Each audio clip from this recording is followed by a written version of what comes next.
moto wa yambo azwami na coronavirus na ekolo Congo Démocratique ezali mwana ya RDC moko ya mibu tukumitano na mibale avandaka na France azongaki na Kinshasa le 8 mars mpe ayokaki malamu te omokolo mwa yambo ya mposo elobi ministre ya Bokolongono Dr Eteni Longondo.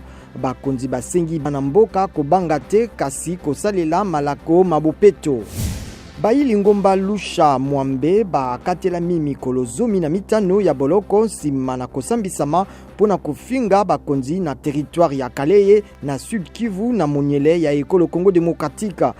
Pamelaki bopengwisami ya kano rapide pe tracteur moko ya territoire ya Kaleye eye bakonzi ya mabele eye esengelaki basalela. Peter Pama motindami ya États-Unis pona etuka ya Grand Lac atiami motindami pona Sahel kolanda département d'État ya États-Unis.